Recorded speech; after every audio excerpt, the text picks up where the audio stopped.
Good evening and welcome everybody to our first online event of 2025. We're delighted to have you all with us on this lovely sunny evening, um, or evening here in London anyway. I understand there are about 80 of you joining us from all around the world. So lots of UK people, also Australia, South Africa, Namibia, Germany. Um, Fantastic to have so much interest as ever in these events. This evening, we're talking about a slightly different topic. It's one that's been suggested by our audience. A request to look into conservation careers and specifically have a chat about how people found their entry into conservation, how they ended up doing the work that they're doing, and any suggestions or recommendations for people looking at following these kind of paths in the future. I probably ought to begin with the caveat that because of our focus as Save the Rhino, a lot of what we're talking about this evening will be supporting international conservation efforts, but from a UK base. So it's kind of has geographical specificities, but I'm sure there'll be broader lessons that other people can learn from and apply elsewhere. And so do please jump in at any point if you have any questions for us, noting that kind of angle and area of expertise that our speakers this evening have. And I am very honoured to be joined this evening by three colleagues and friends working in the conservation world. First up is Kath Lawson. Kath currently leads fauna and flora's work in East Africa, where she heads a team of more than 40 in-country staff operating and working with partners in Uganda, South Sudan, Kenya, Rwanda, DRC, and Tanzania. Kath is also the board chair for the International Gorilla Conservation Program. An anthropologist and primatologist by training, Kath has more than 16 years conservation management experience, working for a number of leading international environmental NGOs, including Zoological Society of London, WWF, and of course, Save the Rhino. Kath's worked across a diverse portfolio of programs in Africa and around the globe, and her experience includes strategic and technical project and program design, fundraising, managing large-scale funding from a range of diverse donors, operational oversight of implementing projects, including risk management, stakeholder engagement from local to international levels, capacity building, and policy influence. So I think that gives you a real broad sense of the broad range of skills and knowledge and expertise that are needed to lead conservation projects around the world. And it's great to have Kath with us to share her expertise. Second up will be Paul D. Ornelas.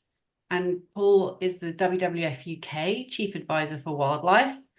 Paul acts as the technical and policy lead on wildlife issues and oversees the WWF UK Species Programme, supporting wildlife-related work around the world. His particular areas of interest include species recovery and conservation planning, addressing illegal and unsustainable wildlife trade, ecological connectivity, human-wildlife coexistence, and wildlife policy. Before joining WWF in 2018, Paul also spent 10 years at the Zoological Society of London, where he was part of their African regional team. He lead on illegal wildlife trade and their CITES focal point. He's also a qualified veterinary surgeon and a member of the IUCN Species Survival Commission. And third up will be our own Eleanor Glyn Jones. Eleanor is the current Michael Hearn intern here at Save the Rhino International. Her main roles include managing the charity's London Marathon team, assisting with the online shop, and developing the charity's membership schemes. After studying biological sciences at the University of East Anglia and gaining a master's in biodiversity and global change from University College London, Eleanor is now working towards a career in ecological research with particular interests in anthropogenic change and migratory species. So welcome and thank you all very much for joining us this evening. So we are going to run the chat tonight a little bit different, and bit of a different format than we have done in the past. We'll have all four of us up chatting to you at once, and we'll just take it in turns to have a conversation through a number of different questions around our history and our the life paths that we've been through, and then we'll open up the floor to the questions from the audience. So we've had a good selection of questions come through in advance. Thank you very much indeed for those. As I say, if any other points come to mind as we're talking, do please drop those in the chat and we'll come back to you on them later in the session. So to kick off, we thought we could all chat a little bit about our career stories so far and how we reached our current roles.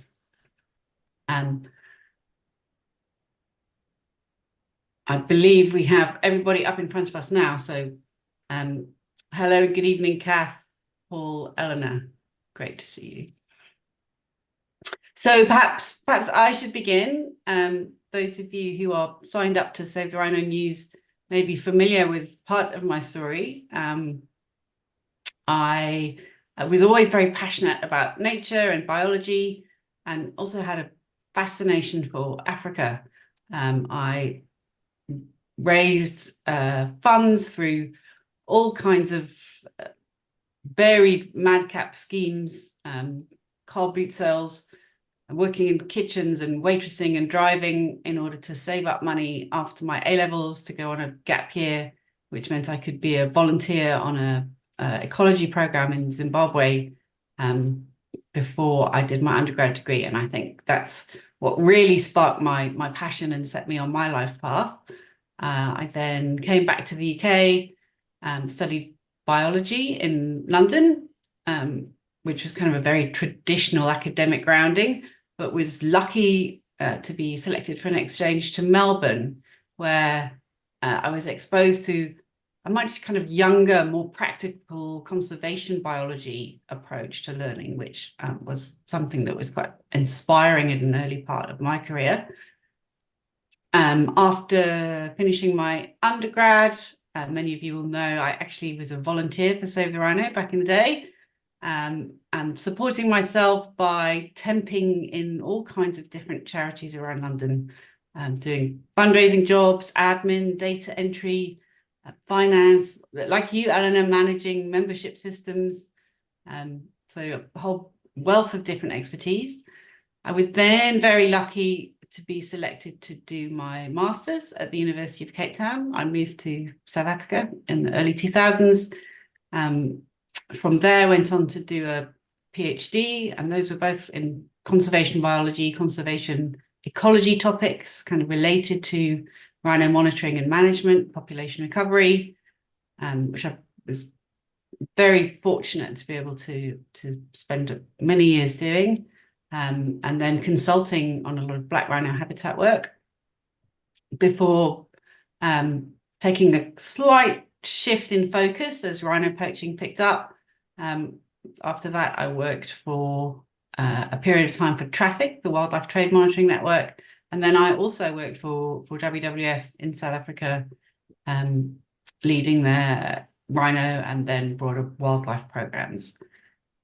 So that's my pathway, my career history. I guess I, in some ways, combined volunteering with any opportunity I could to be in the field, with following a bit of an academic path, partly, to be honest, just because of the field work, although obviously one does then have to sit down and do all the writing up. And then broadening out into the international NGO world, which I think will probably touch on the wealth of skills required in order to achieve conservation goals in that kind of background. I think probably, Paul, you also with WWF in some ways have similar roles. So perhaps you can talk to us about how you got to where you are. Sure. Thank you, Joe, and thanks for inviting me. So yeah, obviously I'm at WWF now, and that's where our paths crossed, Joe. Starting out, I was probably like you described. As a kid, I was obsessed with wildlife, obsessed with conservation issues. Um, I had a I had a book as a kid called sounds awful now, called the Doomsday Book of Animals, which I was obsessed about these animals that might have become extinct and so on. But after school, I didn't go straight into, I didn't take a gap year. I didn't go straight into something like zoology or conservation. I actually went to study veterinary science. So I spent 6 years at Bristol studying veterinary science. And in the middle of that, I did what at the time was called an intercalated degree. So I did sort of the final year of a zoology degree at Bristol. So I was able to do all sorts of things about animal behavior, wildlife conservation, etc. So that was very exciting then. And I graduated, must be about 2000. And I actually spent 4 or 5 years working as just a small animal vet in the UK. So I was looking after cats and dogs and guinea pigs and chinchillas and whatever people might have brought my way. But I always retained a sort of a passion for wildlife, for conservation issues. And I decided after about 5 years of work as a vet that I would sort of, I don't know if I decided to definitely to have a career change. I think I started with the idea of taking a break from being a vet and then did some volunteering. So I initially went as a paid volunteer to Indonesia, following orangutans around. And then found that so much fun, I stayed there for a little bit up in North Sumatra. When I came back, I dabbled a little bit as a vet because obviously I need to pay the bills. But I then decided that I would try and give conservation more of a go and did my master's at Imperial, did a master's in conservation science. And from there, I assumed that I would be eminently employable and that I would immediately go into a job. And I can tell from the way you're laughing that you probably aren't surprised that that wasn't what happened. But what I did get, had an opportunity to do an internship at ZSL, Zoological Society of London, within the Africa program there. And you did all sorts of things. There as an intern, you could get involved in supporting management programs, helping design conservation programs, working with offices overseas, all sorts of really exciting stuff. And that just developed into, I was fortunate, a job came up towards the end of my internship. I was able to get that job and things developed. And I ended up being at ZSL for 10 years or more, doing a range of different roles, absolutely incredible job. And then from there, I moved to WWF, where I am now. Thank you. Yeah, interesting how similar themes coming out already around being kind of moving sideways a bit sometimes, but having to volunteer or internship, or it's not as easy to step into these roles as people might hope, and I'm sure that's why many of our audience are here this evening. Kath, maybe you could share your story with us, please. Sure, happy to. And what will become rapidly apparent is that Paul and I have a weirdly overlapping career history. So it's kind of appropriate we're both here today. I guess if I'm completely honest, I didn't have a grand plan. I didn't spend my childhood knowing I wanted to be a conservationist.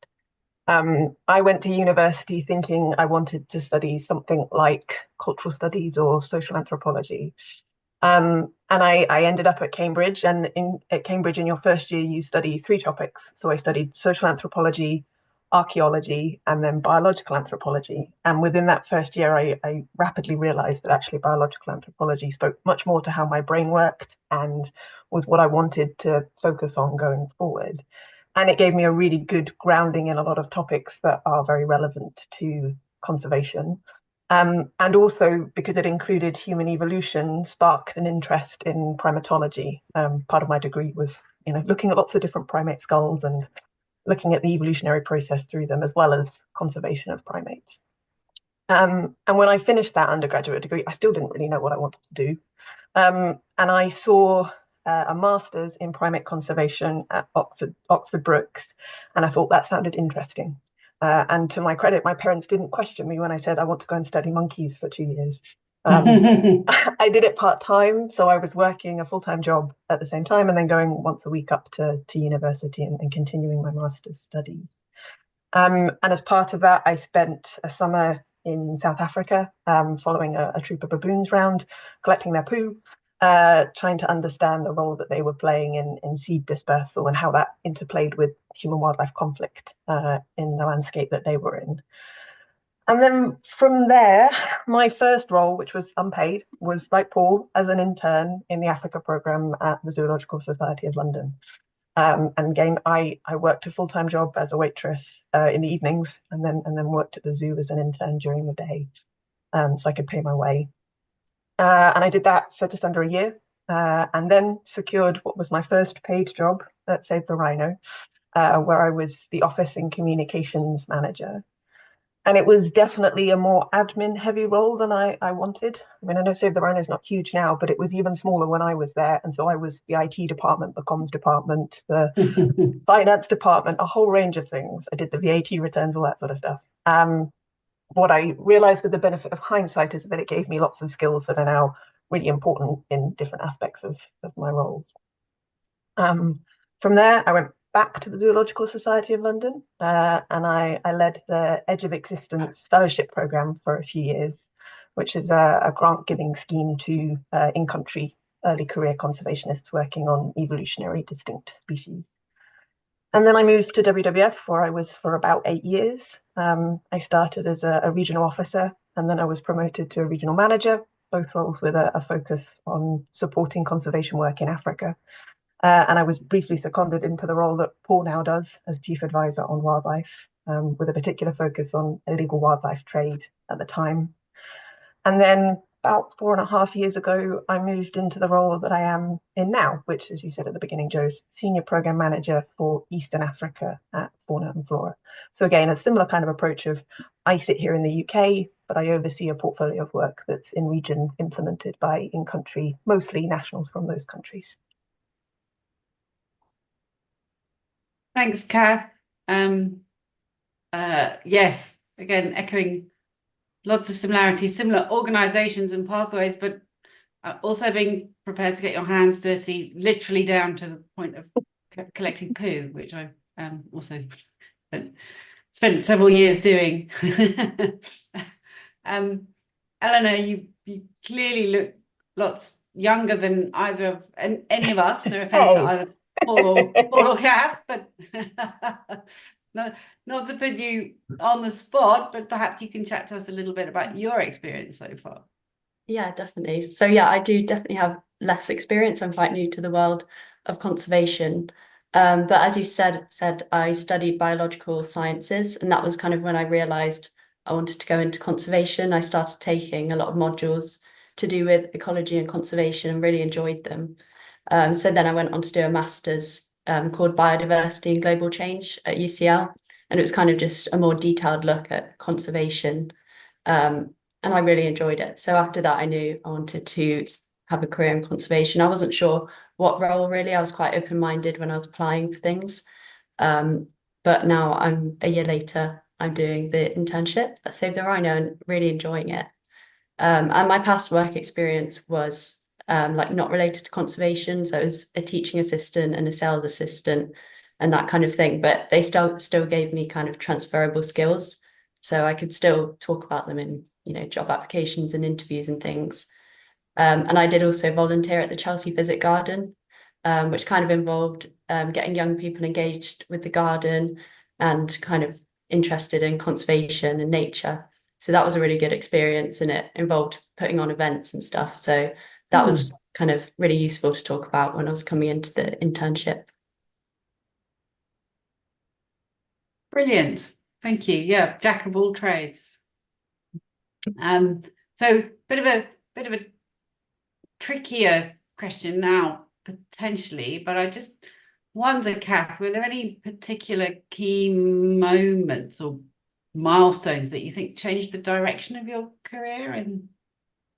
I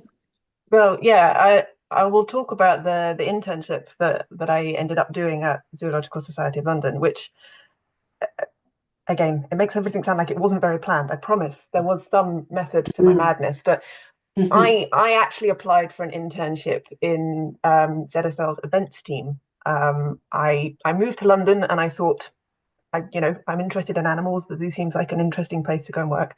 I applied for that internship, and for scheduling reasons, I was going abroad for a bit. I couldn't undertake that. And in all honesty, it was a chance opportunity that the person who had advertised for that internship knew colleagues in the Africa team and knew that they were drowning under a pile of receipts. And someone had suggested to them, why don't you get an intern in to help with that process? And so very kindly, I was no one to her, to be honest. She, when it became apparent scheduling wasn't going to work for the internship she was seeking, she put me in touch with those colleagues and made some introductions for me. And that ultimately led to me then, a couple of months later, being able to undertake an internship in the Africa program, which, as Paul said, was a brilliant introduction. Like, it gave me such a rounded view of all the things that go into making conservation happen. And yeah, I'm eternally grateful for that person for taking the time and effort to make a connection, which, we're all busy in our jobs.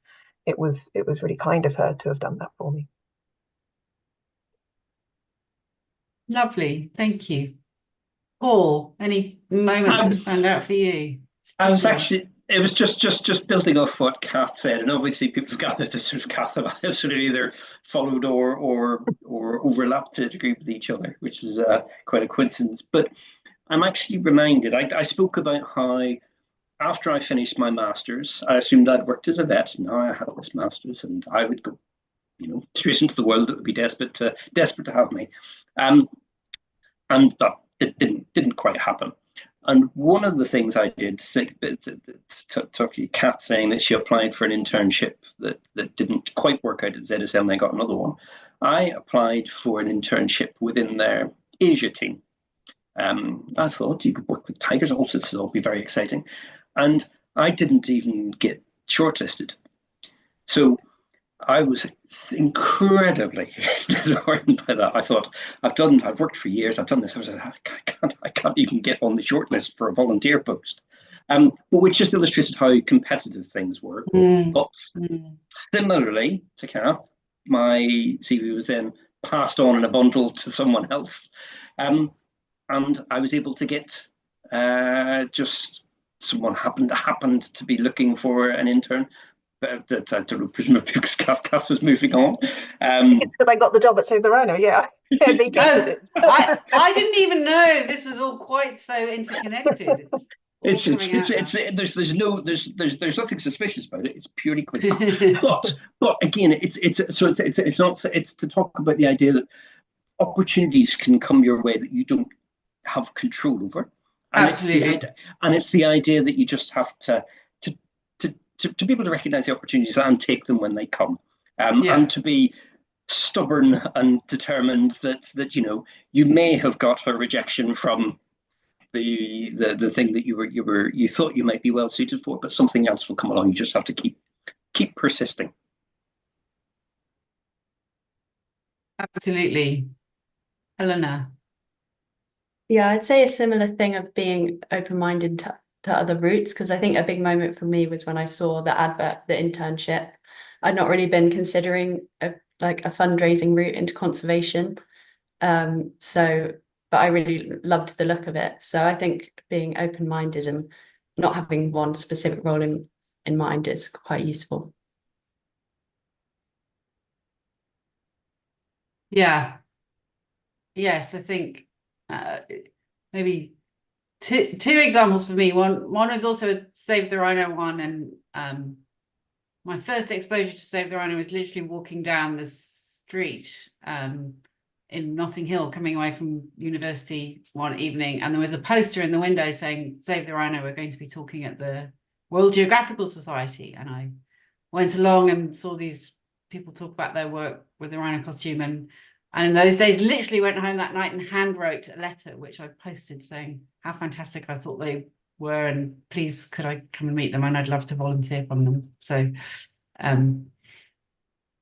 yeah, I think finding the thing you're passionate about and then just sticking with it. I've been a number of examples where you just have to keep putting the emails or the letters or the networks or the contacts out there. I was incredibly lucky to find the PhD I did at the site I did, with the funding that happened to be there, with the supervisor that happened to be there. Sometimes it's just this incredible meeting of opportunities that overlap at once, and you just have to grasp them, even if you're not quite sure how on earth it means you're going to manage living in the middle of nowhere.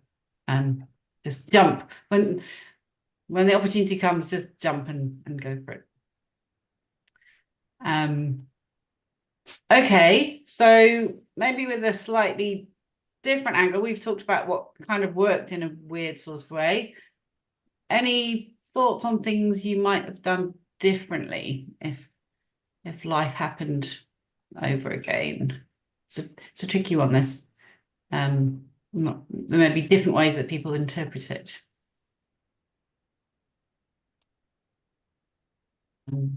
Paul, Paul, jump in. anything, or either of you? Sorry. Sure. No, go ahead, Paul. Okay, yeah, no, I am incredibly fortunate with how my career path has gone. So I'm not going to sit here and say, "Oof, I've got regrets. I wish things were different."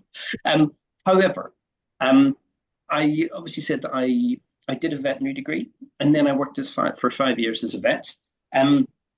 I had always been passionate about conservation, zoology, and wildlife, and so on. And occasionally I wonder whether, if I had gone down straight into that sort of route, maybe a zoology degree, then having an opportunity to spend perhaps more time traveling and doing field work in different places, and building up some of more of that experience. I've done bits, but doing more of that. Occasionally I think of places that I would have liked to have spent 18 months in the Russian Far East following tigers. That would be nice. But I don't necessarily think I would have done anything any different, but occasionally I think about how things might have been different. Yeah, and I guess my example was probably something similar, in that certainly compared to colleagues I work with now, I have comparatively little field experience. So I spent some time overseas for my master's degree. My undergraduate degree was UK-based work, studying zoo gorillas in Bristol Zoo. I did some volunteering work on a horseback safari company in South Africa, but I haven't spent months, years living overseas, implementing a conservation project on the ground. And a bit like Paul, I'm not sure I'd necessarily say I would do it differently, but I'm conscious that that is perhaps a difference between me and some of my colleagues right now. And it certainly took me a number of years of working in more administrative, more financial type roles to make that step towards a more programmatic, focused opportunity. I mean, I think I have now, and my role is very much programmatic. Just before this call, we were dealing with practicalities of how we deal with security situations in South Sudan. So I hope my career is testament that it's not impossible, even if you don't have an abundance of field experience. There are other ways that you can get into even a very programmatic focused part of the conservation career world. Absolutely. Thanks, Kath. I think that's a really helpful insight. Thank you. Eleanor. Yeah, I think the one thing I would have done differently is at university, really just making the most of the opportunities, including the career services. I think a lot of universities have such good career services. You can get your CV checked and they can just help you with finding what you want to do or where to look for jobs. So I think, I've left university. It's made me realize how good they were. And also just joining societies, anything to do with conservation or wildlife or your interests, and trying to get involved in the committees on those societies. So you get the chance to maybe put on events and really get involved with them. I think it's really they're really good opportunities to have. So just make the most of them while you're there. That is excellent advice, Eleanor. Thank you. And something I could probably have done more of too in hindsight. So it's always easy to be wise in hindsight. I'm not sure I would have done anything differently exactly. I often wish I could clone. There are so many interesting challenges and things to do out there. I often wish I could clone myself and spend more time doing doing different versions of things. Part of me always wondered if I'd been less rhino focused and had a chance to work in Central Africa or West Africa or somewhere else in the world, just explore something different. And I think, again, it's so easy to think this in hindsight, but part of me now is fascinated by social science and people. And, I was very, very much interested in the natural world and natural systems. And I think most, like as Paul was describing, focused on becoming a biologist or an ecologist. But I really enjoyed your story, Kath, kind of thinking about it's the human side of things, actually. Fascinating as it was understanding what rhinos eat and walking around looking at them, that's not now what's going to save them. It's understanding their relationship with people and what makes people tick, whether that's at a global political economic scale or a local behavior change scale in a whole lot of different ways. So that social science communications expertise wasn't part of my brain that I ended up using most of the time in the end, but so much more to conservation than being a biologist, I suppose, is my thought on that one. So those of you listening at home, is this raising any thoughts or questions for you? Please do drop any additional questions you have for us in the chat. We're wrapping up the beginning session of our conversation with this last question now, which is, what advice would our panel have for our audience watching in terms of people looking to get into a career in conservation? Eleanor, I'm going to put you on the spot first with this one, if I can, please. Yeah, I think the first thing that comes to mind that I think we've all mentioned is volunteering. It's just the best way to start off, really. And there are so many opportunities, whether that's botanical gardens. I know obviously Chelsea Physic Garden and Kew Gardens have opportunities. University societies, charities like Save the Rhino, WWF, and lots more. So I'd say volunteering is just definitely a number one if you're starting out. And also things like looking ahead at job specifications of jobs you're interested in, just to see what skills and kind of experiences you're looking for, just so you know what you actually need. And then you can kind of try and get those experiences.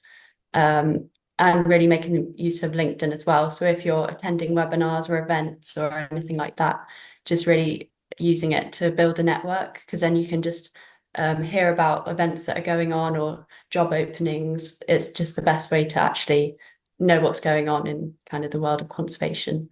So I think those would be kind of my top three. Thank you, Eleanor. And this is why it's super useful to have you on this call, because LinkedIn certainly didn't even exist when the rest of us were frantically trying to get our feet into the doors. Kath, do you want to? Yeah, I guess maybe to build on some of what Eleanor said there, I think I do a lot of recruitment in my current role. Mostly it's for roles in country, so we're recruiting nationals from those countries. But I have looked at many a CV and many a proposal in my current role. And I think the one thing I wanted to, preparing for this, I looked back at kind of when I'd applied previously and when I was at the beginning of my career, and I know I did sending emails, blanket emails, trying to get a response, trying to connect with people.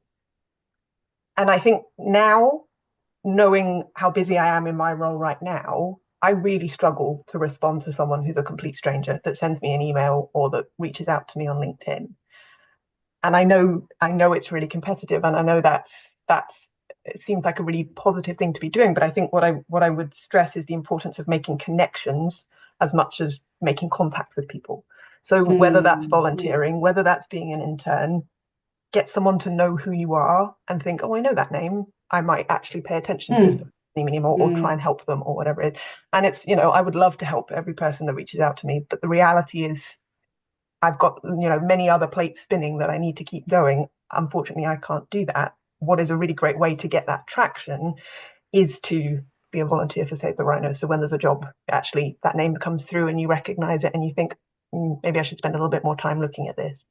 And I have certainly used connections to help me progress in my career. I've ultimately had to go through recruitment processes to get the jobs that I've had, but it has definitely helped to be able to draw on connections and colleagues that I have worked with or engaged with, volunteered with, to help make some of those steps.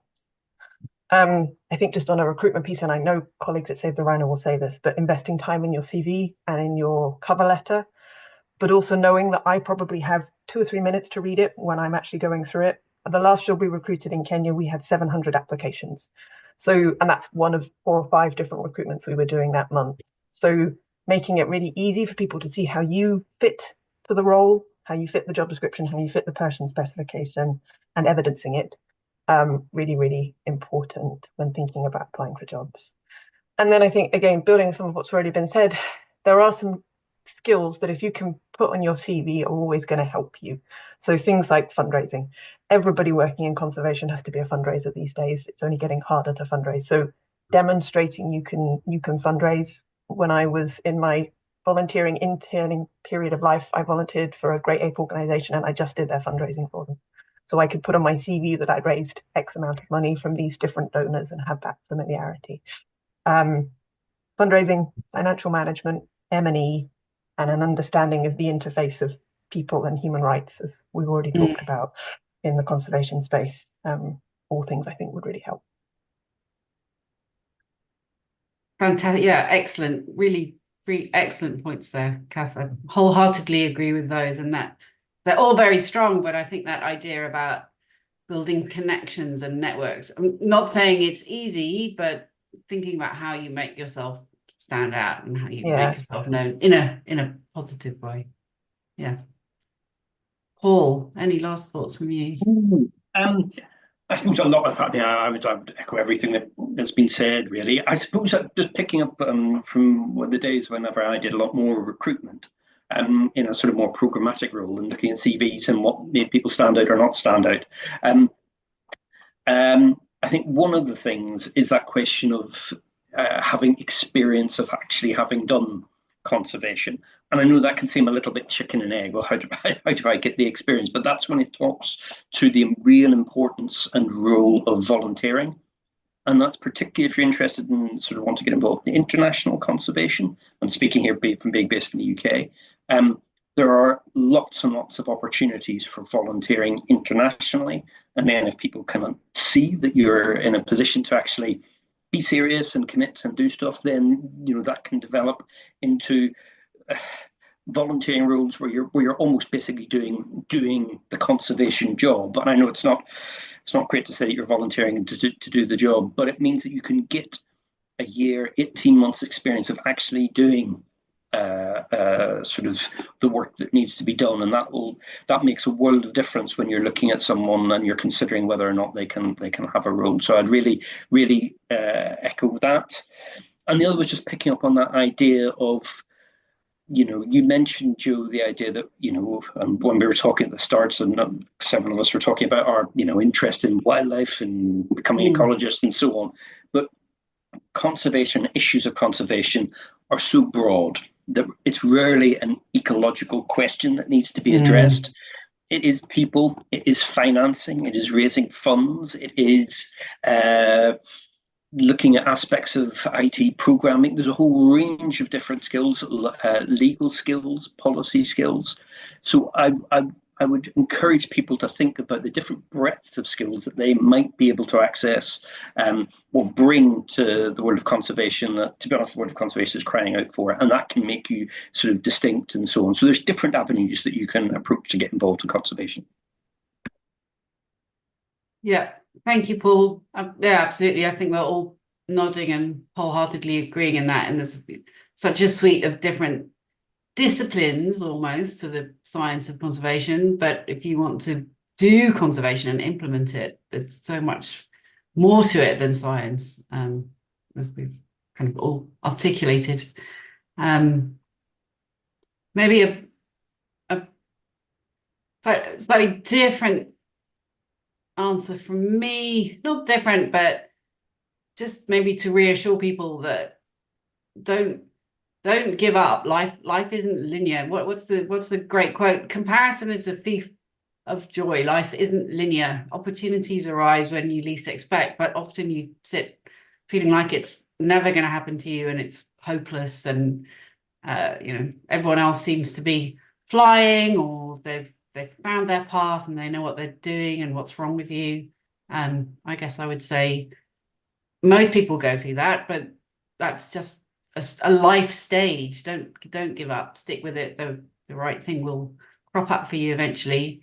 And maybe I think there's something about taking time to understand yourself, a bit of self-reflection and understanding yourself a little bit, but specifically about how your brain works. What are your personal strengths and the personal, this kind of soft skills that you bring to things that can help you work well in a team and help you fit into making a bigger picture of things happen. So that's a slightly different take on it, perhaps, but broader mindfulness, which is always useful in trying to achieve tough challenges. And if working in conservation is certainly something, it's about constantly having the resilience to keep going up against tough challenges.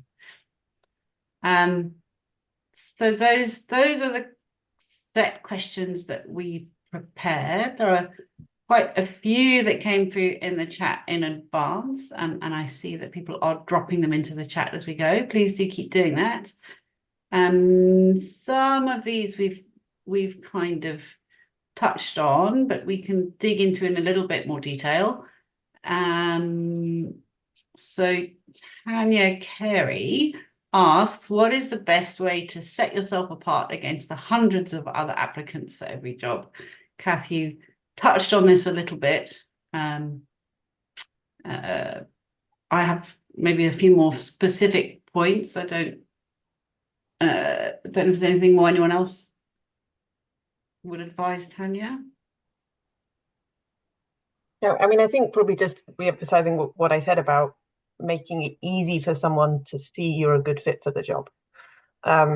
We have a quite structured approach to how we go through a CV cover letter process, where we are literally scoring you against the things that are in the job description. So taking the time to look at those and thinking, am I speaking to each of those, and presenting it in a way in your CV and cover letter that makes it really easy and quick to understand is going to definitely put you ahead of the game.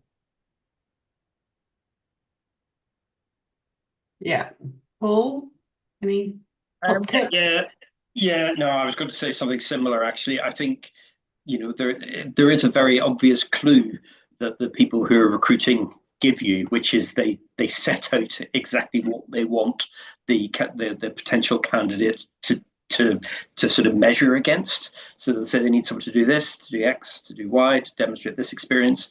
So you should really, almost in a way that can seem artificial, sort of just go through those and make sure that you're doing your best to sort of measure against those things. Just make it really, really clear that those are the things you're responding to. And then the bits that, in terms of sort of other experiences on that we've alluded to, make, if you can draw in some of those things like fundraising and financial admin, which may not necessarily sound very, very, very sexy, but they are really, really key things that people look for, because that's what a fair bit of the job entails. So it's, encouraging that as well. Absolutely. Eleanor, you successfully achieved this recently. What were your take homes? Yeah, I'd sort of agree with just having evidence for basically everything you're saying, and don't shy away from using experiences that might not like directly be linked. Like if you've had jobs that aren't to do with conservation, but they're giving you really good skills that would transfer to the job, then definitely talk about them.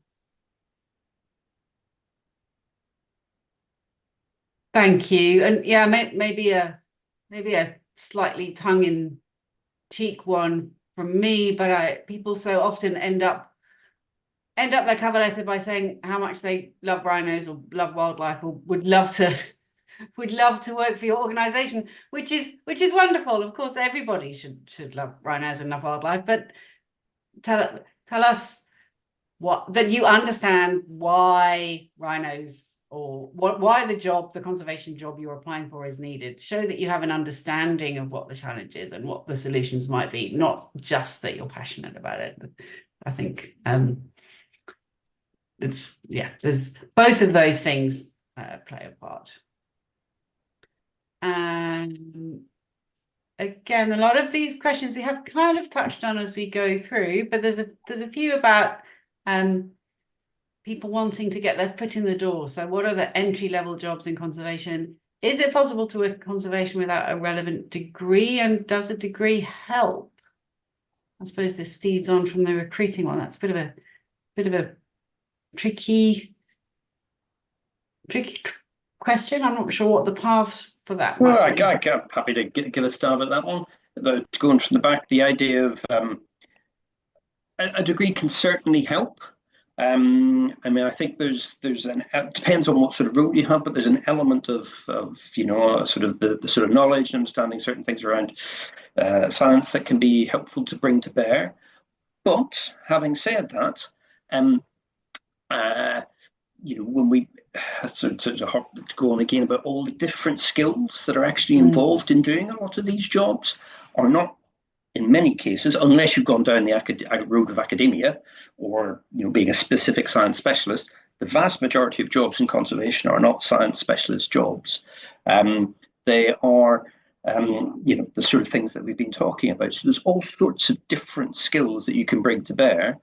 And the other thing that I would mention from when I was involved in much more recruitment, if someone had went from being undergrad to master's to PhD, that didn't mean they were necessarily better fit for the job than someone who had spent 2 years doing some work on a conservation project and another year working as a fundraiser or something. Suddenly you think, well, actually, this person has more experience of doing the job than the person who spent all their time in academia. But there are different mixes and different paths. But I certainly wouldn't say that you need to go down the sort of the ticking sort of the various degrees. But there are still certain skills that a degree can definitely help you with. Yeah, and I guess just from a really practical level, when Fauna and Flora advertises for jobs, usually one of the criteria will be a degree or a master's degree potentially, but then there's always a caveat of or the equivalent experience. So there isn't an automatic filtering system through a recruitment process that means if you don't have a degree, you're not necessarily going to move through the process. But it is really important to show what other skills you bring, how you have that equivalent experience. Excellent. Thank you. We have a very specific question here from Flora Tarling, who is a master's student in ceramics at the University of Central Lancashire. Her topic is man's negative interaction with animals, in particular rhinos, primates, and big cats. How can she help save the rhino? Or I guess, how can she help international conservation organizations? And it looks as though this is working in more of an art background. So yeah, I suppose this speaks to some of my points earlier about how moving beyond biology and thinking about these human wildlife interactions and challenges and the ways that people perceive and value wildlife, I think, is a key point. Any thoughts on shifting negative to positive interactions?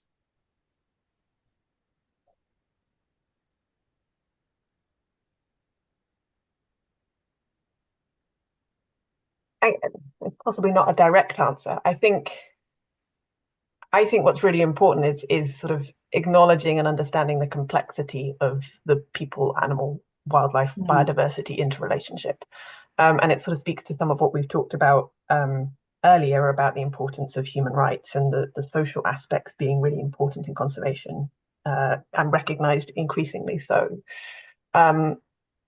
I think it's really unhelpful for there to be a very black and white narrative of wildlife wonderful, beautiful, and people bad, poachers, killing rhinos or other wildlife. I think that it's really important that there is a nuanced narrative and that we all have a role in challenging an overly simplistic interpretation of what's going on, and understanding that in most instances lots of the difficult things we are seeing are happening because people are trying to survive, feed their families, send their kids to school, not because they're awful people. And so I think, yeah, I think it's really important that we talk about, try and understand that complexity, and it helps shape how we go about all aspects of conservation, whether that's the technical design of what we do on the ground or whether that's how we communicate it to supporters and fundraise. That nuance is really, really important.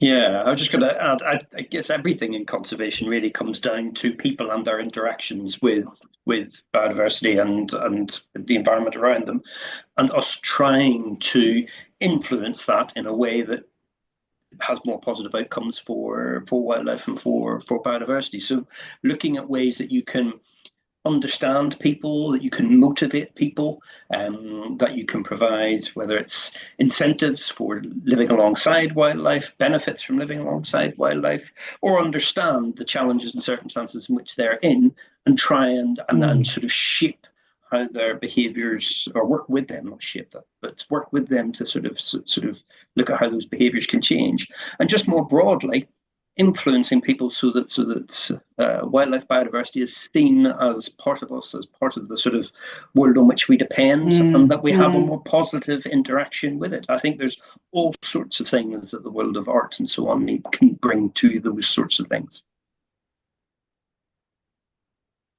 Yeah, it's actually fascinating. I feel like we could probably do a webinar just around this topic. It's a fascinating, complex one. Maybe one to note for another day. And a reminder to those of you watching online, if you have requests for topics for other webinars, do drop us a line and we'll consider them for the future. Maybe one last question from the floor just to wrap things up for this evening. We've all spoken about the value of volunteering, or the role of volunteering, the importance of volunteering in terms of getting into conservation work. The question here about what some examples of opportunities to do this, noting that often the international conservation tourism trips can be very expensive, and I would perhaps note need to be carefully checked in terms of making sure that you're going to the right place and ultimately doing more good than harm, or at least that it's a true conservation project and not a marketing project. So sorry, the specific question is, what are the better ways for volunteers to be involved in real conservation projects, both here in the UK and overseas? Now, Eleanor, I know you did a bit of research on this before we started, so maybe we should kick off with you and see if others have thoughts to add, please. Yeah, I'd say a really good way to get involved in that is citizen science projects. There's a lot of them out there, whether it's online, there's ones where it's just more data focused, so you can just do it from home. Or I think some wildlife trusts run somewhere it's like you kind of do observations and give them your observations and data and things. So it's a really good way for anyone to get involved in conservation. You don't need any prior experience or anything. So I'd say that's a really good way in.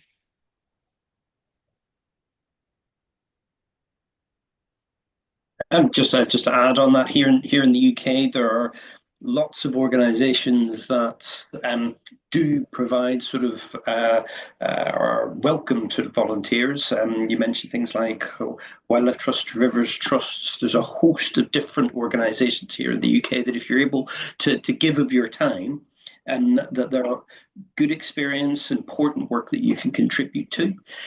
Internationally, it's a little bit more complicated, but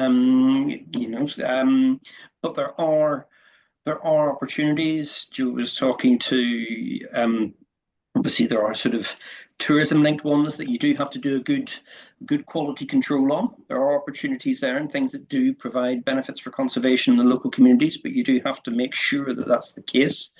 There are also things like there are rescue centres and so on around the world that often revolve around having volunteers to be able to support them, and it's they're again, you do have to do a bit of the quality control to understand how those might connect to conservation and to best practices, but those can also be a way to start to get experience in a country, experience of some of the issues that are there, and then you can get connections to other more applied conservation projects as well. So but it is worth doing your research and doing your engagement with people to understand what's a good conservation opportunity as a volunteer internationally, even if it's connected to sort of a tourism thing, and what might be something that's best avoided. But there are definitely opportunities that can be gained that way.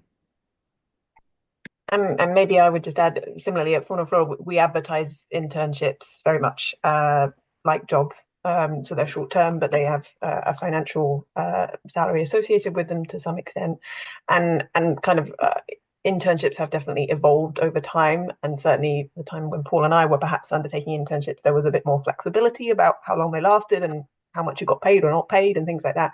Now it is much more of it is quite a regulated process. And so for many organizations, I think you will find that it is a little bit like applying for a job, but it's an intern position.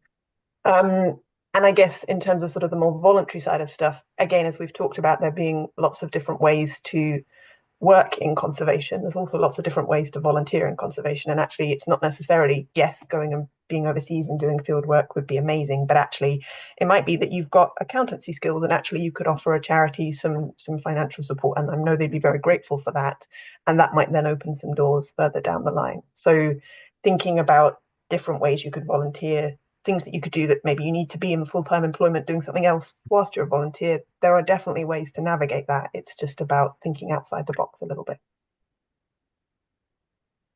Yeah, absolutely. All very good points in terms of ways to get involved in what one might immediately think of as conservation volunteering opportunities, but also the other skills, the other areas that are fundamentally essential in order to make conservation work.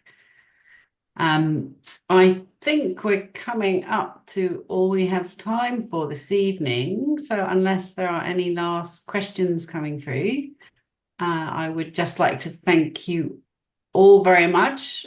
Thanks to the audience, all of you online, for joining us this evening. Great to have you with us. Thanks to our speakers. Thank you very much indeed, Eleanor and Kath and Paul, for giving up your very valuable and I know very overloaded time to join us tonight. We really appreciate it, and really valuable insights. I've certainly enjoyed this chat, but I hope the others have at home. Thanks to our tech team as ever for their invaluable support and making these online events run so smoothly and fun. Do keep an eye out for the rest of our events coming up through the year. As most of you know, we do a monthly online webinar typically, so keep your eye out for next month, and do drop us a note if you have any particular topics or questions you'd like us to cover. Thank you all for your support, any feedback you might have, and wishing you all the very best for your future conservation careers. Have a lovely evening.